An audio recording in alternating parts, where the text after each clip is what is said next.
On a Bridgewater, Massachusetts afternoon when the autumn breeze caressed her cheeks, Rachel Carter was organizing picture books in the children's section of the library. The sound of children's laughter naturally brought a smile to her face. The home she had built with her husband Michael over 10 years of marriage was a treasure beyond anything else to her. "Mommy, look, look!"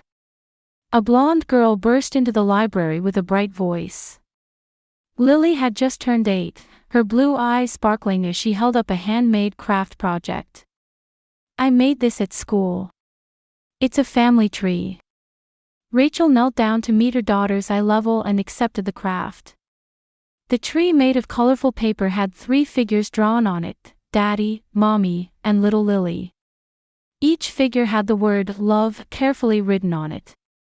"It's absolutely beautiful, Lily. Daddy will be so happy to see this." Rachel's heart filled with warm emotion. 6 years ago, when the couple, exhausted from fertility treatments, decided on adoption, many people expressed their concerns. However, from the moment they first held Lily, both understood that blood ties didn't matter. This little life was the piece that completed their family. In the evening, when Michael returned from work, Lily rushed to show him her craft first. Her husband, who worked as an engineer, instantly transformed his tired expression into a bright one. "This is a masterpiece. We'll have to display it in the place of honor on the refrigerator." Michael lifted Lily high, and her giggles echoed throughout the house. Rachel watched the two of them from the kitchen, once again savoring their happiness. "Grandpa and Grandma are coming today, right?" Lily asked with anticipation. "Yes, and Aunt Jessica is coming with them," Rachel answered with a smile, though she felt a small unease in the corner of her heart. Recently, her parents Robert and Margaret had begun visiting frequently. They hadn't shown much interest in their granddaughter before, but in the past few months, they had been stopping by once a week. Her sister Jessica almost always accompanied their parents. "It's wonderful when family gathers together," Rachel murmured to herself as if trying to convince herself. While preparing dinner, Rachel reflected on how her parents interacted with Lily. There was affection, she supposed, but sometimes she sensed a certain distance, a probing look in their eyes. Jessica especially had a stiff expression when talking to Lily, as if she were observing something. "Maybe I'm overthinking it," Rachel shook her head and focused on the homemade roast chicken. The doorbell rang, and her parents and Jessica arrived. Robert was a tall, dignified man whose meticulous nature as a former banker showed in his clothing. Margaret had her elegant gray hair neatly arranged and wore her usual perfect attire. Jessica had shoulder-length brown hair and a somewhat plump figure, but she shared the same blue eyes as her sister. "Hello, Lily," Margaret called out, but her voice lacked the warmth it used to have. Lily ran up to them warmly, but the 3 adults maintained a subtle distance as they exchanged greetings. Rachel suppressed her unease and welcomed the family brightly. The dinner conversation centered mainly on Michael's work and local topics. However, Rachel occasionally noticed her parents and Jessica staring at Lily. There was something in those gazes that hadn't been there before, a coldness mixed in, as if they were confirming whether Lily truly belonged to this family. After dinner, Lily went to her room to do homework. While the adults were having coffee in the living room, Robert spoke up. "You two seem happy, but have you ever thought about what a real family means?" Robert's words brought a heavy atmosphere to the quiet living room. Michael looked confused, and Rachel couldn't gauge her father's intentions. "What do you mean by that?" Rachel asked carefully. "Blood ties are special things, after all," Robert continued in a solemn tone. "Love is wonderful, but true bonds are formed by blood." Margaret nodded at her husband's words. "We love Lily too, but she's different from a real grandchild." Jessica leaned forward to join the conversation. "That's right, Rachel. When you have a real child, you'll surely understand the difference." Rachel's heart began racing. "Lily is our real daughter. Blood ties don't matter." "Now, don't get so excited," Margaret waved her hand dismissively. We're just talking about the nature of family. Michael placed his hand on his wife's shoulder. Lily is our precious daughter. Nothing more, nothing less. That night, after her parents and Jessica had gone home, Rachel couldn't sleep from anxiety. Michael tried to reassure her, but the unease deep in her heart wouldn't disappear. From the following week, her parents' visits became even more frequent. And there was a clear change in their attitude. Their words to Lily were polite but somehow cold, becoming more distant. Jessica's attitude was particularly noticeable. She would respond absent-mindedly when Lily spoke to her, sometimes even ignoring her. Aunt Jessica, look, when Lily brought a drawing she had made, Jessica only glanced at it and curtly said, "Very nice." Previously, she would have praised her more enthusiastically. Rachel tried to confront her sister, but Jessica made excuses saying she was busy and tired. However, when Rachel wasn't watching, Jessica's expression was clearly filled with hostility. One Saturday in October, Rachel had to leave early in the morning to prepare for a special event at the library. Michael had a golf appointment, so Lily would spend time with her grandparents and Jessica. "It's fine, dear," Margaret said with a smile. "We'll have a lovely time with Lily." However, that smile lacked the warmth it used to have. Despite feeling anxious, Rachel trusted her family and left. The library event was a great success, but Rachel's mind was filled with thoughts of home. When she returned in the early afternoon, Lily was quietly spending time in her room. "How was it, honey? Did you have fun with Grandpa and the others?" When Lily turned around, she seemed less energetic than usual. "Yes, but my tummy hurts a little." "Your tummy hurts? What did you eat?" "Grandma made cookies and juice for me," Lily answered in a small voice. "But they tasted kind of strange." Rachel frowned. Her mother's cooking had always been delicious, so what could have tasted strange? Aunt Jessica, Lily continued, was talking to someone on the phone, saying I'm not real family. Rachel's blood froze. What did she say? I didn't understand everything, but she said that child isn't blood related and it takes time to become real family. That night, Lily developed a fever. Rachel stayed by her side all night with worry, but the fever broke by morning. However, this was just the beginning. Every time her parents and Jessica visited, Lily would fall ill. She complained of headaches, nausea, and fatigue, sometimes having to miss school. When taken to the doctor, no particular abnormalities were found. It might be stress, the doctor said. Have there been any changes in her environment recently? Rachel mentioned her parents' frequent visits, but the doctor explained, some children feel pressure when family time increases. One day in November, when Rachel finished work early and came home, she heard tense voices from inside the house. Approaching quietly, she could hear Jessica talking to someone on the phone. Yes, it might take a little more time. But we'll definitely get results. That child isn't real family after all. Rachel held her breath and listened.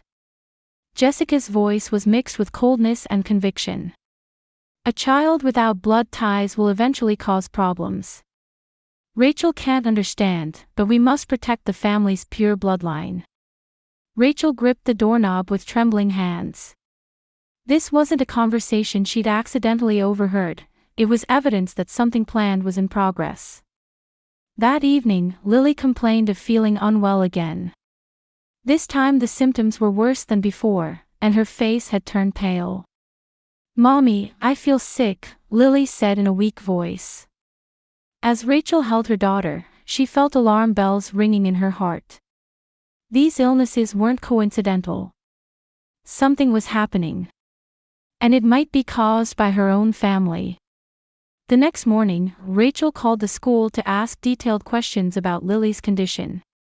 The teacher answered with concern. Recently, Lily has been absent-minded during class a lot.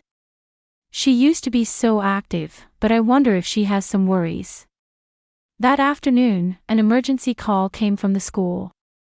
Lily had collapsed. "We're taking her to the hospital immediately," the nurse's voice was urgent. "Please come quickly." Rachel rushed out of the library and headed to the hospital while calling Michael with trembling hands. When Rachel parked her car in the parking lot of St. Mary's General Hospital, her hands were shaking. Even after turning off the engine, her heartbeat wouldn't stop. As the automatic doors of the emergency room opened, the smell of disinfectant and tense atmosphere enveloped her. "I'm Lily Carter's mother," she called to the reception nurse, who showed a relieved expression. "Oh, you've come.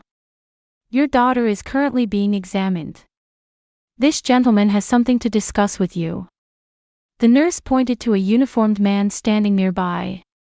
He was a police officer. An ominous feeling ran through Rachel's chest. "Mrs. Carter."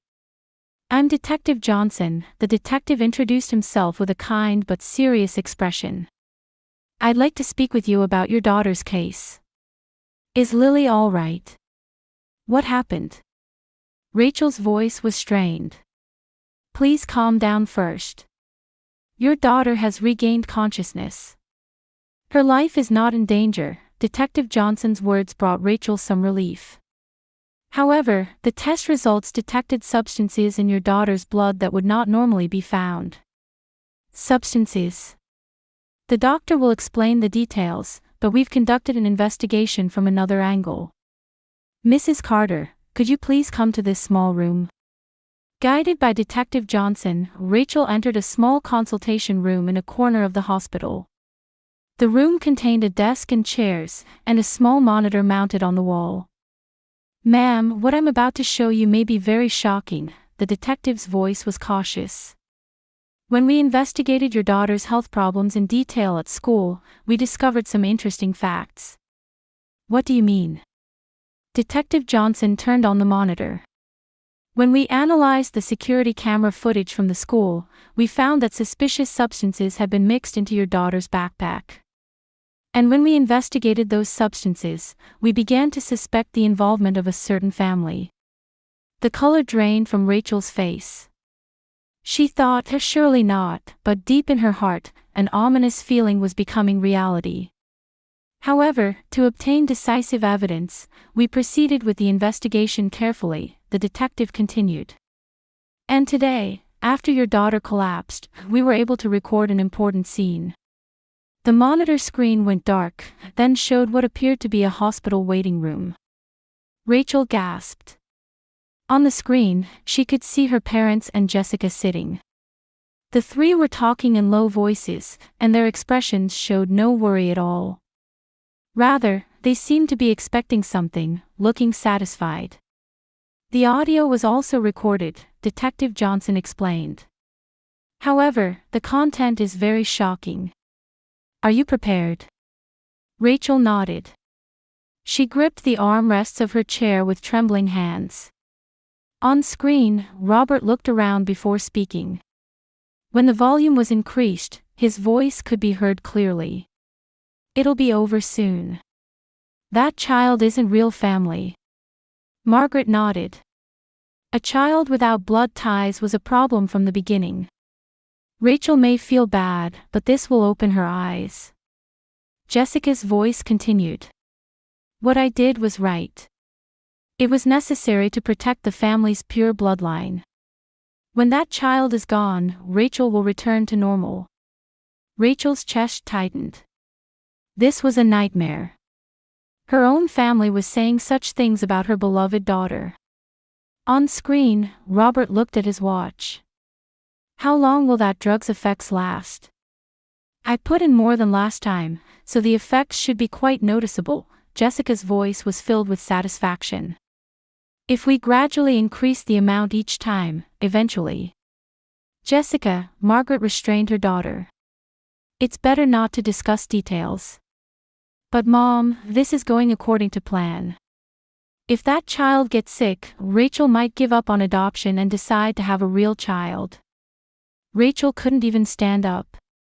Her whole body was shaking, and her breathing became shallow. Her own sister had been poisoning her daughter. Moreover, her parents knew about it and were cooperating. Detective Johnson stopped the recording. "Are you all right?" Rachel couldn't answer.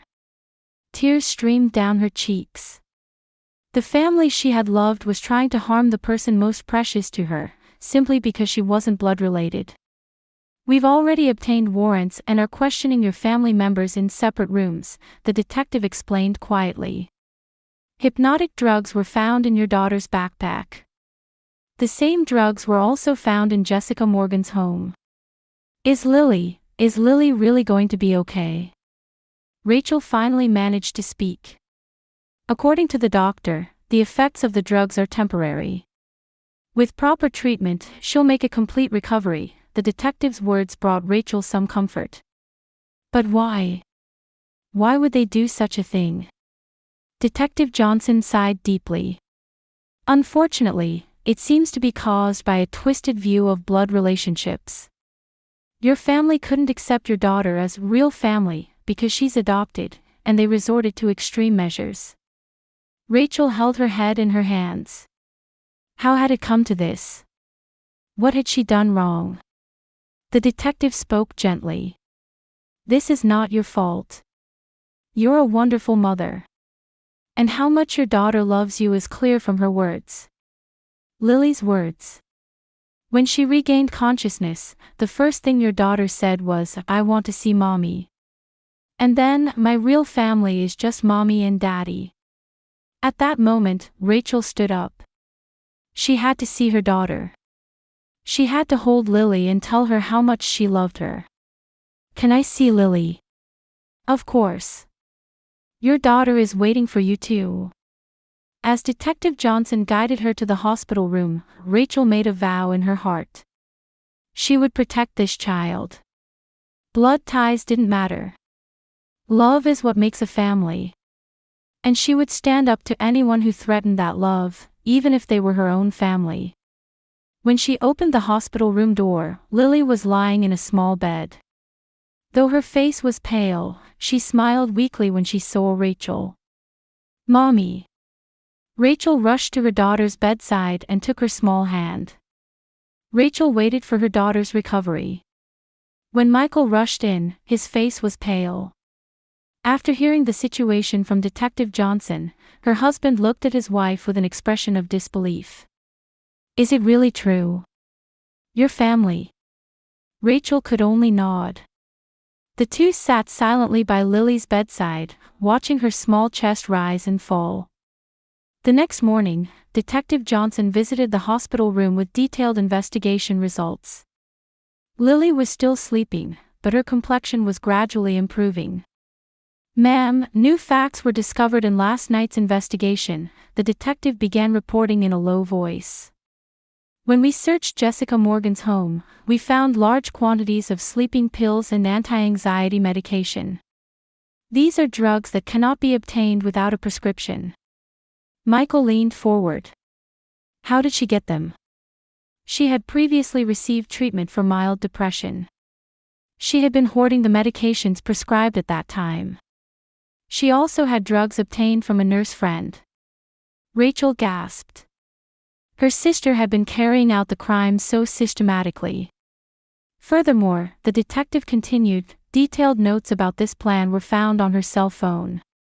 Starting 3 months ago, there was a plan called Project Pure that recorded a scheme to remove your daughter from the family. Rachel's chest tightened. Project Pure. It seems to mean protecting the family's pure bloodline. According to the notes, they planned to start with small amounts and gradually increase the drug dosage. Ultimately. The detective trailed off. Ultimately what? Michael pressed. They plan to hospitalize your daughter and make you realize that adoption can't support a family. And in the worst case. The detective's words were heavy, and silence filled the hospital room. Rachel covered her face with trembling hands. Her own family had seriously intended to harm her beloved daughter. "What about my parents?" Rachel asked fearfully. "Robert Morgan and Margaret Morgan are also being questioned." At first they denied everything, but when confronted with evidence, they admitted knowing about Jessica's actions. It was also discovered that they actively cooperated. Detective Johnson opened his notebook. Your father, in particular, held the belief that children without blood ties will eventually bring misfortune to the family and considered this incident a necessary measure. Rachel stood up and walked to the window. Autumn's sunlight was streaming in outside, but her heart was frozen. The parents who had raised her had viewed her daughter this way. What about my mother? Margaret Morgan initially opposed it, but was persuaded by her husband and Jessica to cooperate. She apparently told herself it was for Rachel's happiness. Michael clenched his fists. For Rachel's happiness. By trying to poison our daughter. In their twisted logic, they believed that by eliminating the adopted child, you would be able to have a real child, the detective said with a bitter expression. Their abnormal obsession with blood relations had completely warped their judgment. At that moment, Lily woke up. Mommy. Rachel quickly returned to the bedside and kissed her daughter's forehead. Good morning, honey. How do you feel? A little better. Daddy's here too, Lily showed a weak but genuine smile. Michael took his daughter's hand. That's right, Lily. Everything's going to be fine now. Detective Johnson stood up. I need to discuss something. Could we talk in the hallway? Outside the hospital room, the detective continued with a serious expression. All three will be prosecuted. Jessica faces charges of assault and drug law violations, and your parents face conspiracy charges. However, since this is their first offense and they're showing deep remorse, they may avoid prison sentences. They won't go to prison. Rachel couldn't believe it. They'll likely receive probation. However, restraining orders will definitely be issued. They'll be prohibited from approaching your daughter or your family. Michael spoke up. Is that enough? There are legal limitations. However, Jessica will be ordered to undergo psychiatric treatment. Her obsession with blood relations has clearly reached a pathological level. That afternoon, Rachel went up to the hospital rooftop alone. Looking out at the cityscape, she reflected on the events of the past 3 months. Lily's health problems, her family's cold attitude, it had all been part of a planned crime. Her cell phone rang. It was an unknown number, but when she answered, she heard her mother's voice. Rachel. It's me, your mother. Margaret's voice was tearful. What do you want? Rachel's voice was cold. Please, listen to what I have to say. We really did this thinking of you. You're saying that trying to poison Lily was for my sake. That child isn't real family. We wanted you to have a real child. Lily is my real daughter. You people who can't understand that are the ones who aren't real family. On the other end of the phone, Margaret began crying. Rachel, please. Don't destroy our family. Who destroyed the family? Rachel hung up the phone. When she returned to the hospital room, Lily was sitting up drawing a picture. It showed 3 people holding hands, Daddy, Mommy, and little Lily. Mommy, look. This is our family. Rachel hugged her daughter.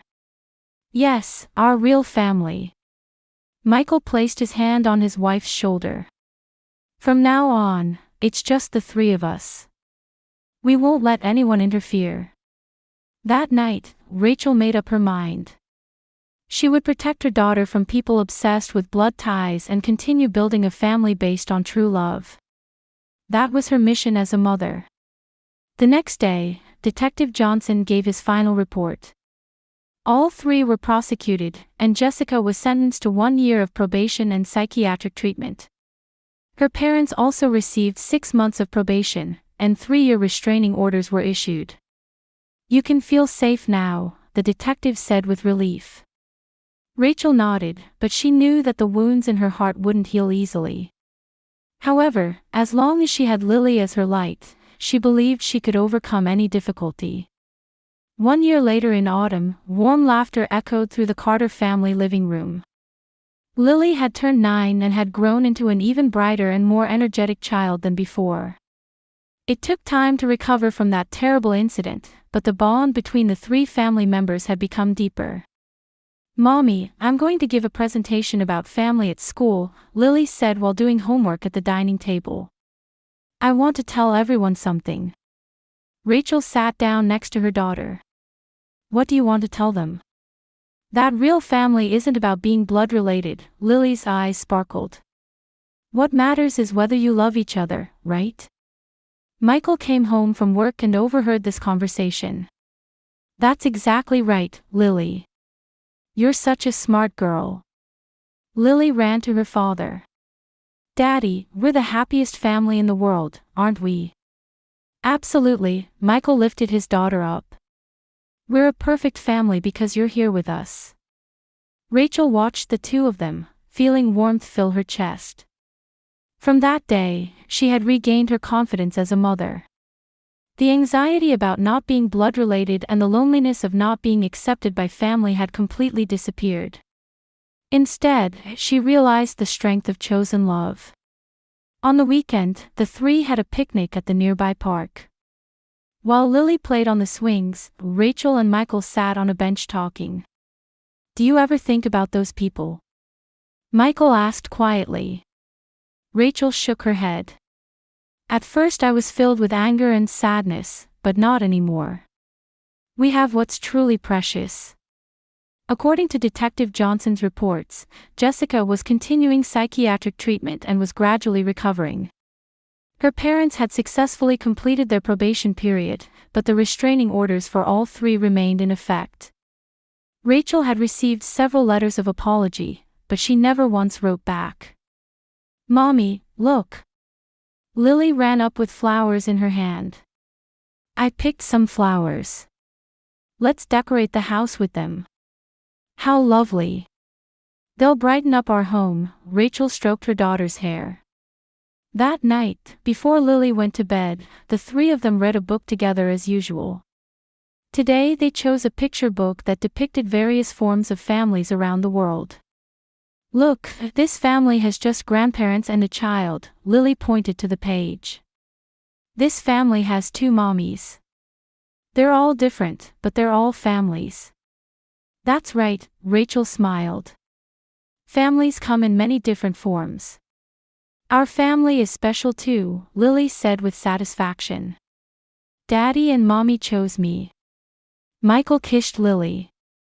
"We're the ones who are happy to have been chosen by you." After Lily fell asleep, Rachel and Michael spent quiet time in the living room. The fireplace flame swayed gently, and the entire house was wrapped in peace. "Next year, Lily will be 10, Rachel murmured. "She's already half grown up." "We'll always be family," Michael took his wife's hand. "Regardless of blood ties, our love will never change." On the day of the school presentation the following week, Lily stood confidently in front of the class. Rachel watched her daughter from the observation seats. "My family is not connected by blood. But we're connected by love. Daddy and Mommy chose me. And I chose Daddy and Mommy too. Real families are made by caring about each other." Her classmates listened seriously. The teacher also had a moved expression. "You don't need blood to become family. All you need is love. That's why we're the strongest family in the world." When the presentation ended, applause rang out. Tears welled up in Rachel's eyes. Her 9-year-old daughter had expressed a truth that even adults couldn't understand in such a beautiful way. On the way home, Lily walked holding both parents' hands. "Mommy, Daddy, thank you." "For what?" Rachel asked. "For making me part of your family. And for teaching me real love." In that moment, Rachel was certain. They were a family bound by true bonds that transcended blood ties. Because they had overcome difficulties, that bond had become even stronger. Under the twilight sky, the three continued walking hand in hand. Tomorrow, next year, and far into the future, they would continue walking as a real family, the most beautiful family, united not by blood, but by love.